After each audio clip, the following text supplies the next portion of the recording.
আসসালামু আলাইকুম। তো আমি আজকে আপনাদের সাথে কথা বলবো ASUS একটি ল্যাপটপ নিয়ে, যেটা হচ্ছে ব্যাটারি নট ডিটেক্ট, চার্জ বাড়ে না, ব্যাকআপ থাকে কিন্তু অ্যাডাপ্টার লাগাইলে এটা ডিটেক্ট করে না। এটা কী প্রবলেম, এটা নিয়ে কীভাবে সলিউশন করছি এটা আমি আপনাদের দেখাবো এখন। তো আমি দেখতে পাচ্ছেন ল্যাপটপটা আমার সামনে, এটা অলরেডি কাজ করে ফেলেছি। জাস্ট আমি দেখাবো যে কীভাবে কাজটার সমাধানটা হয়েছে। ASUSের এটা প্রবলেম হচ্ছে battery not detect, battery change করে দেখা হয়েছে কিন্তু সেম প্রবলেম, নতুন ব্যাটারি। তো এটা মাদারবোর্ডের প্রবলেম। তো যে মডেলটা দেখতে পাচ্ছি এটা হলো X510U, X510। এটা হচ্ছে ব্যাটারি সকেট।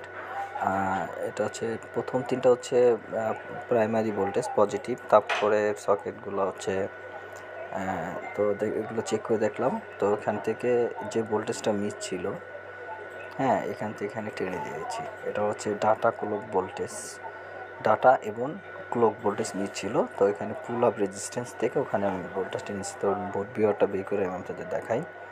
এটা ডাটা ক্লক ভোল্টেজ নিচ্ছিল ব্যাটারির সকেটের ডাটা ক্লক কি। তো আমার এটা যারা একটু কাজ জানেন তাদের জন্য, তারা বুঝতে পারবেন। তো দেখতে পাচ্ছেন এখানে লাইন আছে, এই তিনটা হচ্ছে ব্যাটারি পজিটিভ, যেখানে ব্যাটারি পজিটিভ ভোল্টেজ থাকবে। আর এটা হচ্ছে ডাটা ভোল্টেজ এবং এটা হচ্ছে ক্লক ভোল্টেজ। ডাটা এবং ক্লক ভোল্টেজ, এই দুইটা ভোল্টেজ বিট ছিল ব্যাটারির কানেক্টরে। তো এই দুইটা ভোল্টেজ কোথা থেকে আসছে? এই দুইটা ভোল্টেজ আসছে এই যে এখান থেকে, রেজিস্ট্যান্স থেকে। তো এই রেজিস্ট্যান্স থেকে ভোল্টেজটা আসছে, দেখতে পাচ্ছেন এটা 330 ওহমসের একটা রেজিস্ট্যান্স। এই রেজিস্ট্যান্সটা ঠিক আছে, এটা মেজারমেন্ট করা হয়েছে। তো এটা 330 ওহমসের একটা রেজিস্ট্যান্স দেখতে পাচ্ছেন। এটা মেজারমেন্ট করছি। তো এটা হচ্ছে বিল্ট, এখানে একটা ভোল্টেজ আসবে, হ্যাঁ, ডাটা ক্লক ভোল্টেজ এই এখান থেকে। এটা হচ্ছে পুল আপ রেজিস্ট্যান্স, 4টা রেজিস্ট্যান্স দেখতে পাচ্ছেন। এটা এসআই থেকে আসছে, এই সিগন্যালটা এসআই থেকে আসছে।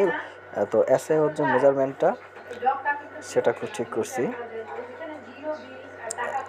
এসআই, তো দেখতে পাচ্ছেন আউটপুটটা এসআই থেকে আসছে, এসআইওর সেকশনটা ঠিক আছে। জাস্ট পুল আপ রেজিস্ট্যান্স থেকে ভোল্টেজটা পার হচ্ছে, জাস্ট পুল আপ রেজিস্ট্যান্স থেকে ওখানে 300, যে এখানে পর্যন্ত ভোল্টেজটা ঠিক আছে। জাস্ট এই যে এখানে এই বিটে ভোল্টেজটা নাই, ওই যে সিঙ্গেল রেজিস্ট্যান্স, হ্যাঁ, যেটা ঠিক ক্লিক করলাম এটা লাল হয়ে গেছে, এখানে ভোল্টেজটা নাই।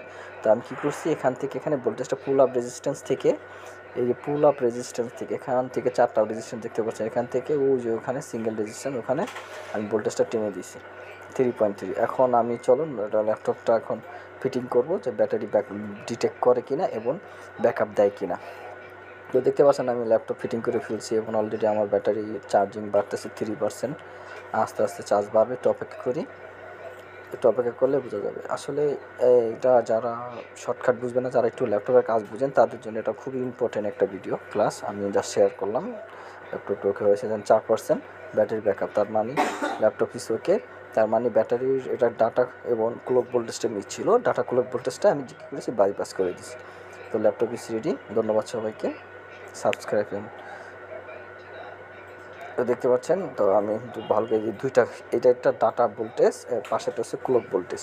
এখানে সবসময় 3.2 ভোল্টেজ থাকে, এই ভোল্টেজটাই মিস ছিল, আমি এই লাইনটাই বাইপাস করে দিয়েছি। তো আপনাকে দেখাচ্ছি, দেখেন এখানে 3.2 ভোল্ট মিটারে দেখাচ্ছে ডাটা ভোল্টেজ, পাশেরটা হলো ক্লক ভোল্টেজ, এই পাশেরটা ক্লক ভোল্টেজ। মিটার একটু ধরতে অসুবিধা হচ্ছে। তো দেখেন এখানে 3.2 ভোল্টেজ, এটা সবসময় ভোল্টেজ লাগে, এই ভোল্টেজটাই মিস ছিল, এটাই বাইপাস করে দিয়েছি। এখন দেখতে পাচ্ছেন যে এই দেখাতে পাচ্ছেন 30% চার্জ হয়ে গেছে। আমি আধা ঘন্টা 10 মিনিট চার্জ দিয়েছি, ব্যাকআপও থাকছে।